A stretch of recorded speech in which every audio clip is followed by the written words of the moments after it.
more than 24 hours since President Trump placed the Washington, D.C. Police Department under direct federal control. He said he's doing this to help combat crime.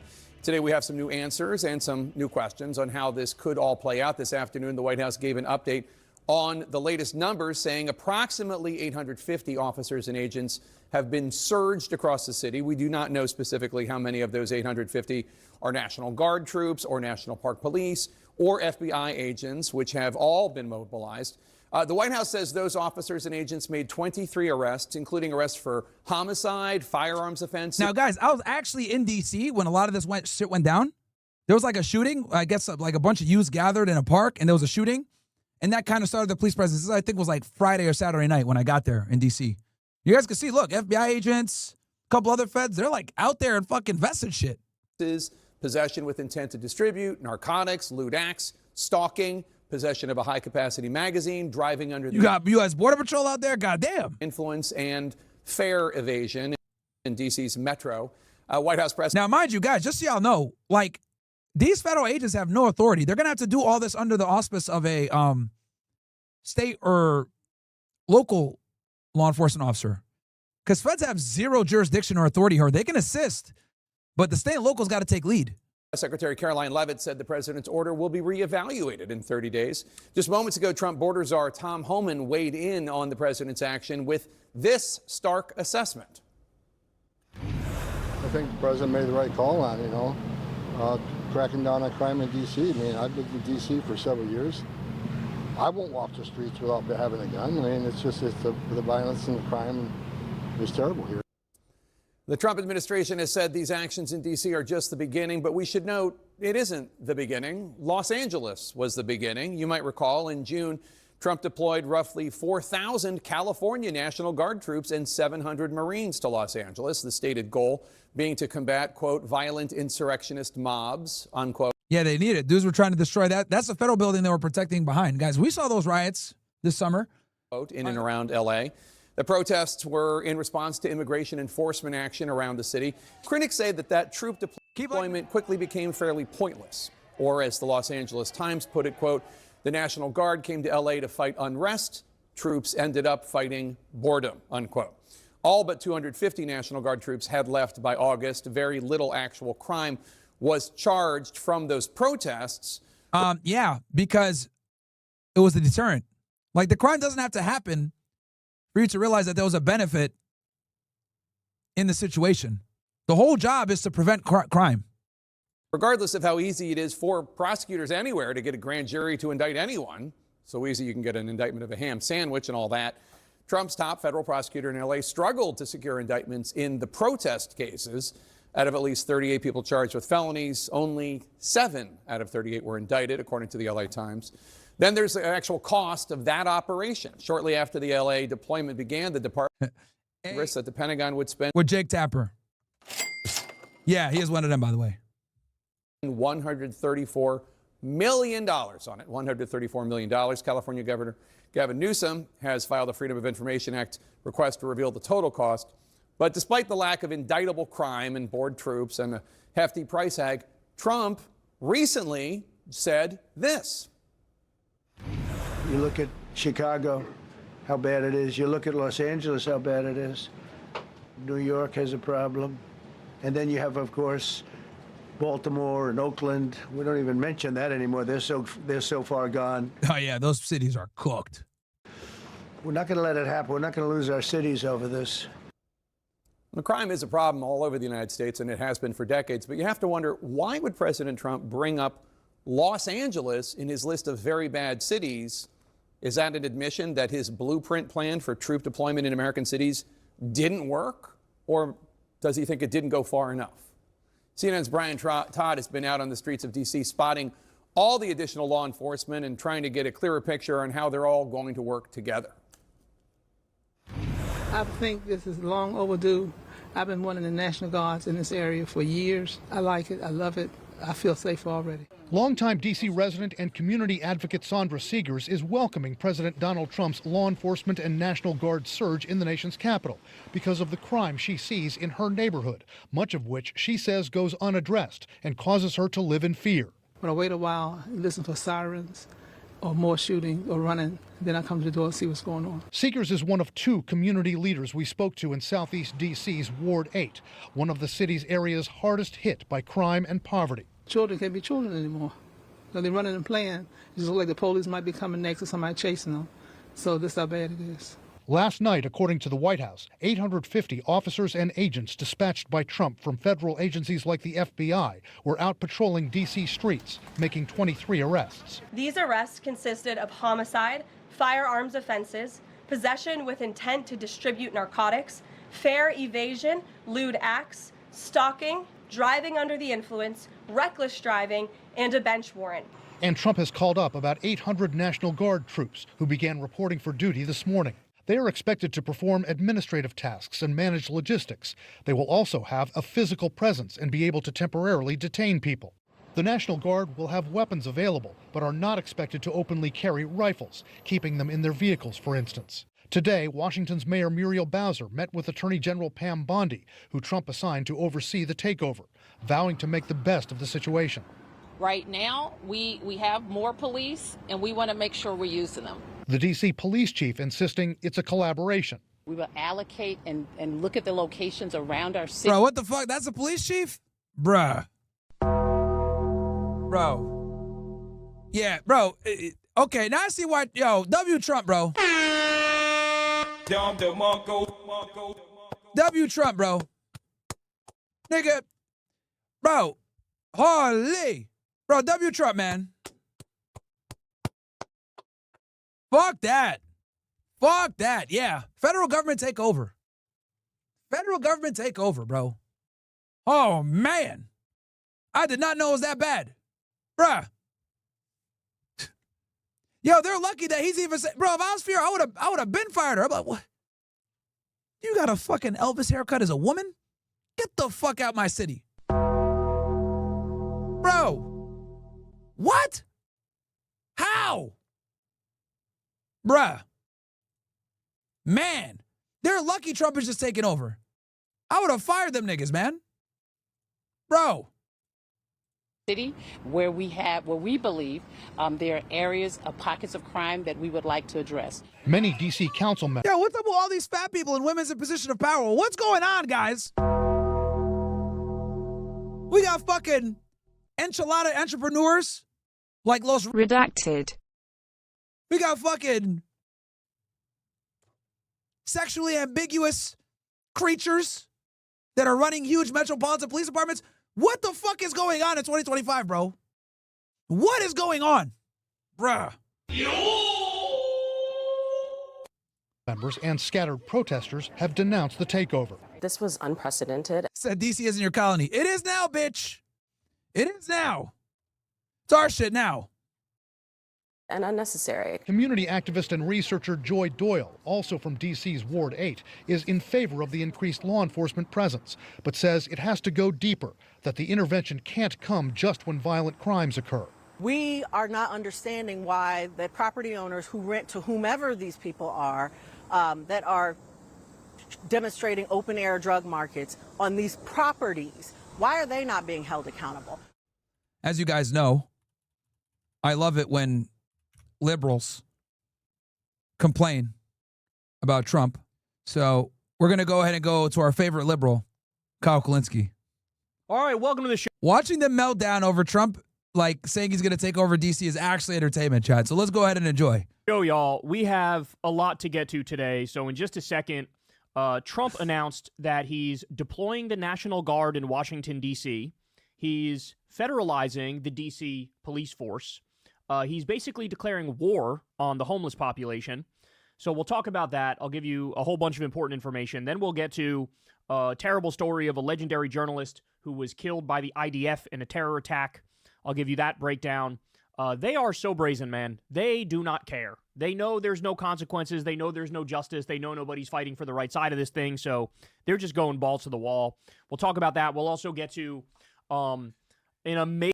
Yeah, we could look at Hassan's reaction after this. It's just funny watching these people get so fucking pissed, bro. Amazing new Epstein story. You do not want to miss this story. Wait until you hear this new fact we just learned about just how close Trump and Epstein were. it's gonna blow your mind. So hang in there for that. And then also, a town hall erupts in boos at a MAGA politician, and he's quite literally booed off stage.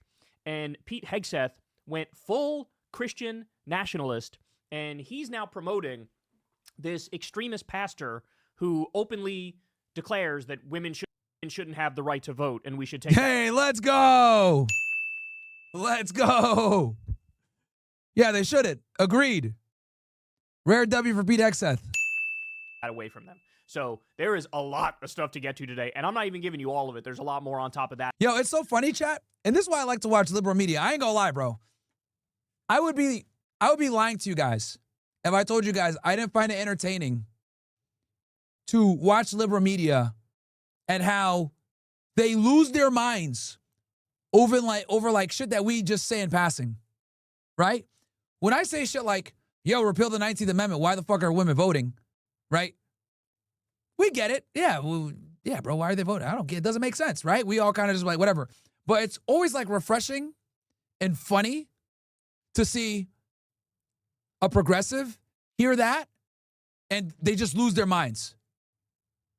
Kind of breaks the, I don't want to say it breaks the echo chamber that we're in.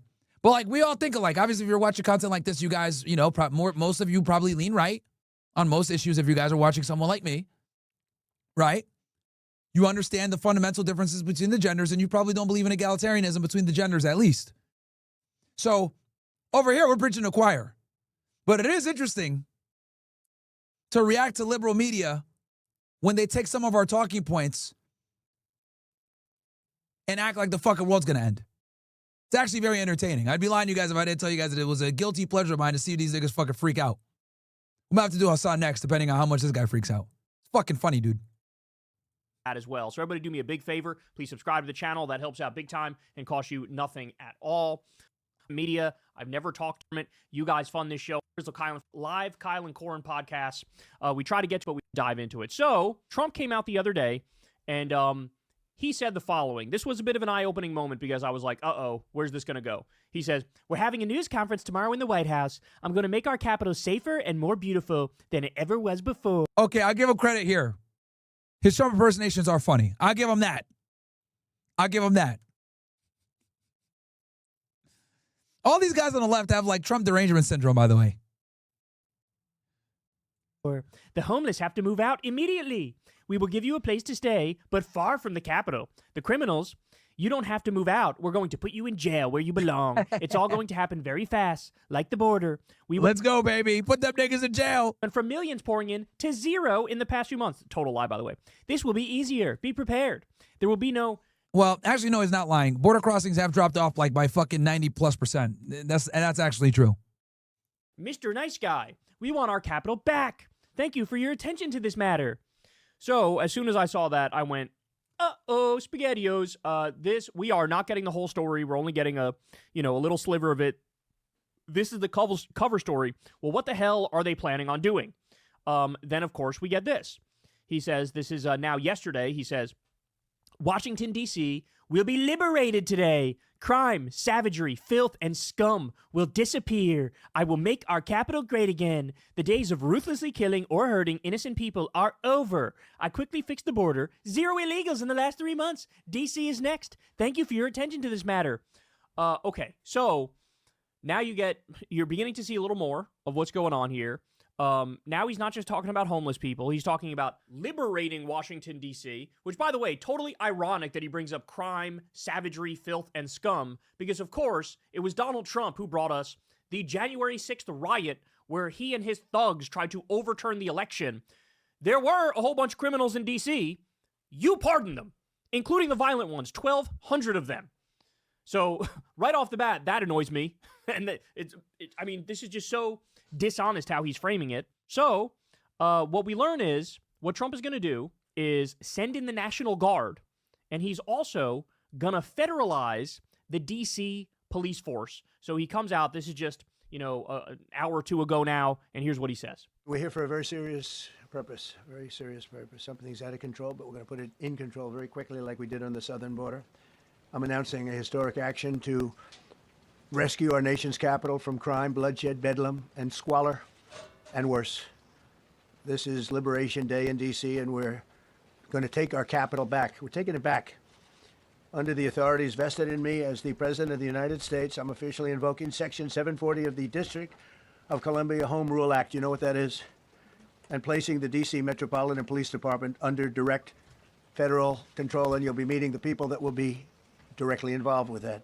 Now, a lot of people on the left, right, have come out criticizing Trump, saying that, yo, what the fuck, this is a gross overreach of his authority. And their claim is that crime is down in Washington, D.C., and that this is unnecessary. So this is the main opposition that the left is going to give. I haven't seen this video. I'm assuming this is probably what Kyle's going to say when he reacts to this. But that's what the opposition is saying. Very good people, but they're tough, and they know what's happening, and they've done it before. In addition, I'm deploying the National Guard to help reestablish law, order, and public safety in Washington, D.C., and they're going to be allowed to do their job properly. And you people are victims of it, too. You know, you're reporters, and I understand a lot of you tend to be on the liberal side, but you don't want to get mugged and shot and killed. And you all know people and friends of yours that happened. And so you can be anything you want, but you want to have safety in the streets. You want to be able to leave your apartment or your house where you live and feel safe and go into a store to buy a newspaper or buy something. And you don't have that now. Okay, so he's deploying the National Guard to Washington, D.C. He's federalizing the D.C. police. This is, as we told you at the time, the canary in the coal mine was what he was doing in L.A. He federalized the California National Guard. He also sent the Marines into California. And what he found was, hey, I largely got away with this. Yeah, there are some court cases over it, but it's not like it's going through a fast lane or anything like that. We're getting our answers quickly. That's not happening at all. So since I'm basically getting away with it, and the timeline to even try to stop it in the courts is really fucking slow, well, I could just keep doing this wherever I want for whatever reason I want. So here's the reality, though, that he's not telling you, and this proves this is not about what he pretends it's about. He's saying it's about homeless people. He's saying it's about crime. That would be bad enough and illegal on its own. But here's the reality, y'all. Thank you guys for liking the video. We hit the goal. Thank you very much, my ninjas. Crime in D.C. is at historic lows. Trump isn't calling in the National Guard to fight crime. He's doing it as a power play and a test of his authority. If we have to flood the streets with the military during peacetime, just imagine what he'll do during the elections. That's exactly right. And that's a terrifying thought. So here's what he's not telling you. Violent crime in D.C. down 26%. Told you guys he was going to do this. Told you he was going to pull out the crime stats and be like, yo, crime is actually not down. Crime down 7%. Robbery down 28%. Homicide down 12%. Aggravated assault down 20%. Sexual abuse down 49%. These are the facts. These are the real numbers. So again, what are we witnessing here? We're witnessing what a fascist dictator does. We're witnessing power for the sake of power. We're witnessing control for the sake of control. We're witnessing Trump getting away with it in L.A. and not getting nearly enough pushback. And so now he's going, I'll just do it anywhere and everywhere I want. And as Josh points out here, yeah, this really lays the precedent for what's likely to happen during the election. He's going to scream fraud. He's going to scream that, the left is rigging it and this is unfair. And then he's going to send in some federal troops to crack some skulls and to make sure they rig that election. And this is on top of what we're seeing them rig it out in the open, right? I mean, the whole gerrymandering fight has been out in the open, and they're saying we want to take 5 more seats here, 8 more seats there. We want to increase the number of Republican seats because we know we can't win straight up. But we're going to go even a little deeper. We're going to go even a little... Oh, I should point this out also. Trump's own DOJ was bragging in a press release that's still on their website earlier this year that crime in D.C. was at 30-year lows. Further, the murder rate is half that of St. Louis, Missouri. If they're going to try to justify the military in D.C., based on that, they will try to justify anything. That's the terrifying part of this. Got away with it in California, got away with it in L.A., now moving it to D.C. By the way, we warned you. We covered this on the show, what was it, about a week ago or so? The plan from the Pentagon is, hey, let's do this basically in every major city. Well, now here we are, and they're doing it to the second major city. D.C. is where I'm sitting right now, y'all. That's where I'm sitting right now. I'm about to witness this firsthand. And the only thing that pops to mind, which is somewhat similar, is, around the time of COVID or the Black Lives Matter protest and, the changing of the guard from Trump to Biden, that was the only time where, you know, you'd be in D.C. and you'd look around. It looked like a post-apocalyptic landscape where you don't see anybody else anywhere, but you see a whole bunch of military vehicles and you see, you know, people with guns. And you go, oh, shit, this doesn't feel right. This feels very bizarre. Feels bizarre. Well, now we're going to get that, potentially on steroids. But I got one more for you. So here is Brian Baez did a video on this.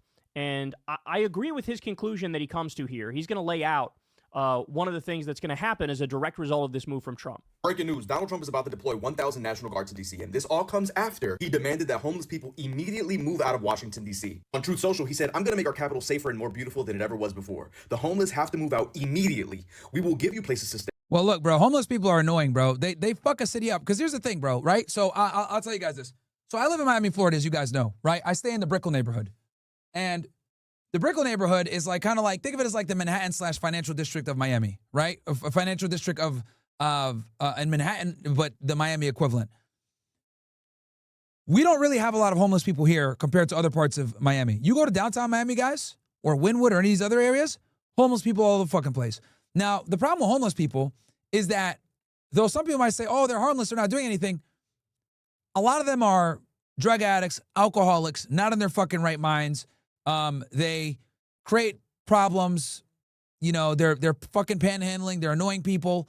They're, you know, drunk as fuck or high as fuck. Like, they're just an unsightly eyesore in a metropolitan area. So if your goal is to, you know, bring the property prices, you know, bring in people that are going to be high-end renters or people that you want to, you know, people of higher class, you know, young professionals, etc. They don't even got to be rich. It could be people that are blue collar, right? They just work really hard and have a spot, want to live somewhere clean and safe.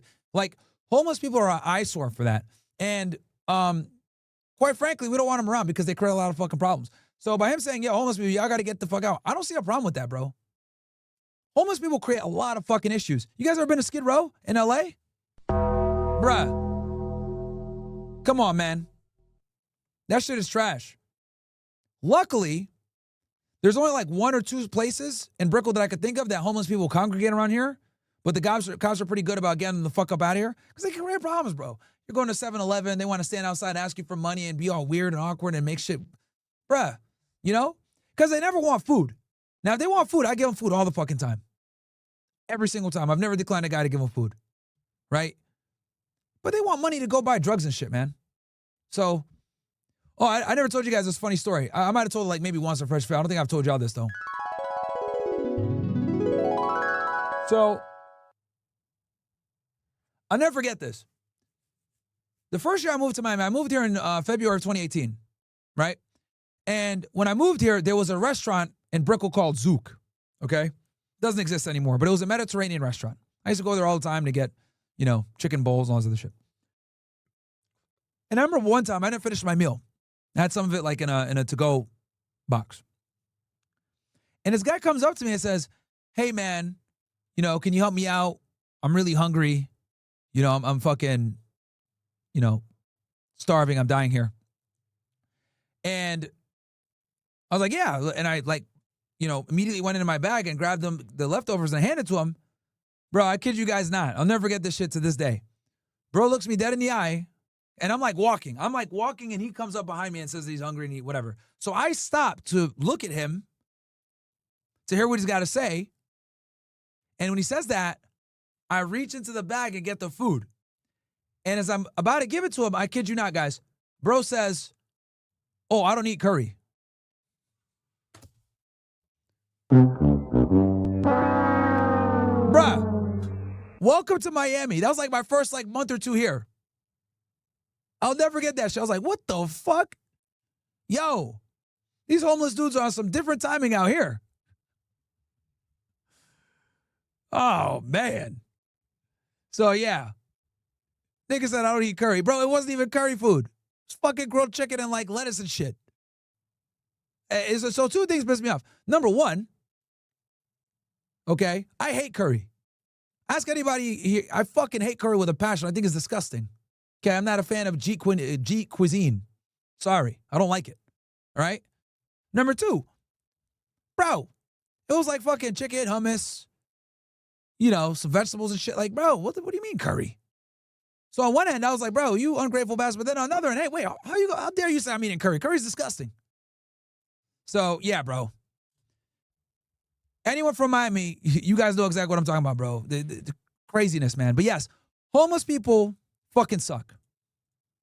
But far from the capital. The criminals don't have to move out. We're going to put you in jail where you belong. He literally proposed moving homeless people to high-quality tents on inexpensive land outside of cities while providing access to bathrooms and medical professionals. Yeah, what's wrong with that?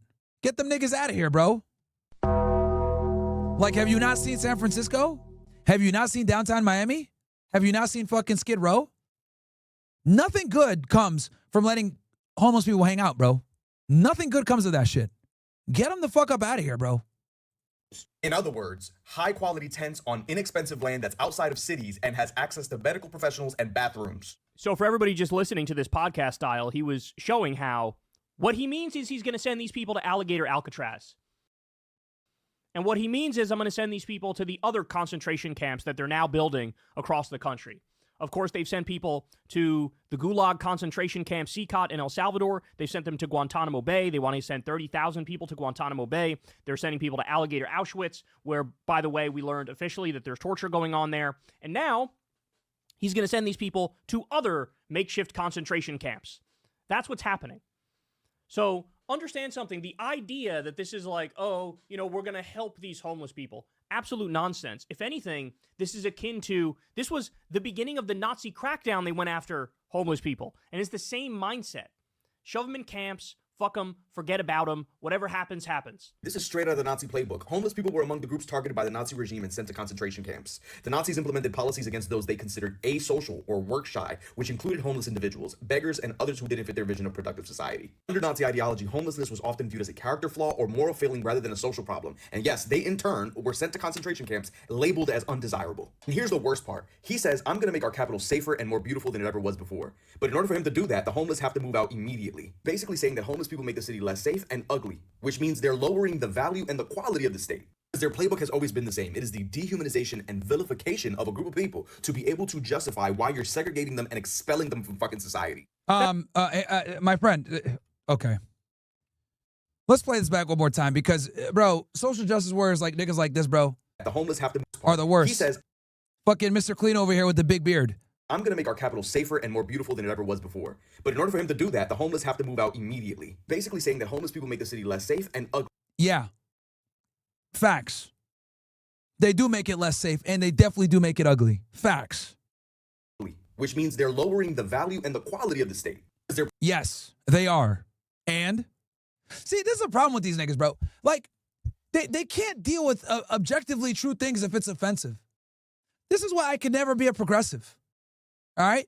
That's why I can never be a progressive, man. Like, this nigga over here simping for homeless niggas, bro. Like, bro, a lot of these guys put themselves in that position by being fucking dirtbags, scumbags.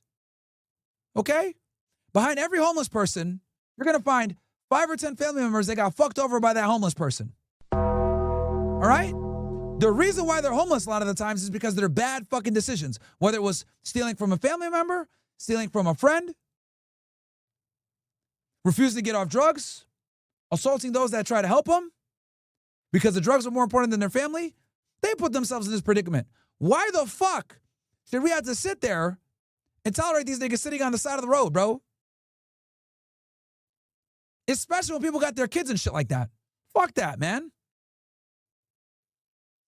As a taxpayer, right?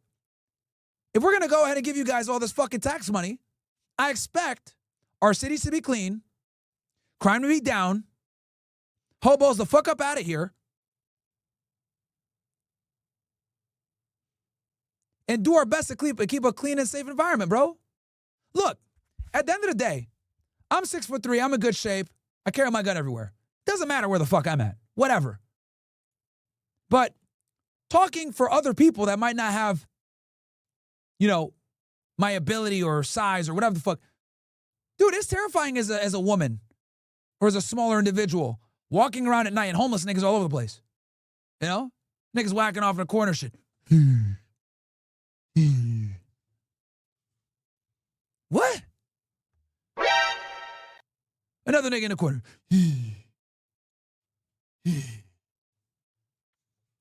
What? Like, bruh, what the fuck, man? We supposed to be fucking sitting here terrorized by homeless niggas whacking off on the street because we don't want to offend their feelings? Get the fuck up out of here, man. This is why I need to become Fuhrer. Bro, nigga, swear me in, make me Fuhrer. We'll have this problem solved in 2 hours, nigga. I'll have caravans all over the fucking city picking these niggas up. Those dudes that are, you know, fucking overdose on fucking heroin and shit lying on the floor. Pick that nigga up. Get in the van, bro. That fucking annoying panhandling guy in front of the 7-Eleven. Hey, can you spare some change? Oh, yeah, I got some change for you, nigga. We about to change your life. Grab his ass, throw him in that fucking van.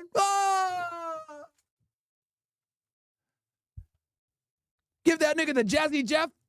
We about to change your life.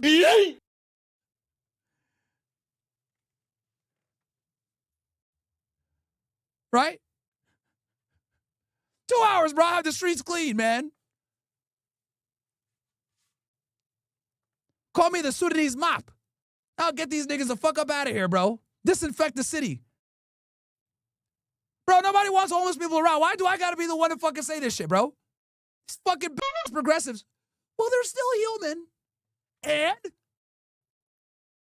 Bro, I turned on a fucking Leonidas with this shit. This is Sparta! Get the fuck out of here, bro. Niggas ain't trying to watch some fucking homeless dudes jacking off in the corner at 3 o'clock in the morning when they're trying to go to fucking 7-Eleven, get a gallon of milk. Bro, imagine. You fucking, you know, it's a late night. You want to eat some fucking Kick cereal? I don't fucking know. You've been watching some 90s television, brought back some memories. Right? See a commercial for fucking Kicks, the worst cereal ever. You know, you're like, you know what? Let's go on an adventure. I miss this. Go to the fucking grocery store. You know, you walking over there. Next thing you know, some homeless nigga sitting there by the entrance. You're like, oh my God, bro. This nigga's gonna ask me for money and annoy me. Here we fucking go, bro. I can't even go in here and get some goddamn Kicks and some milk, bro. He's staring at you.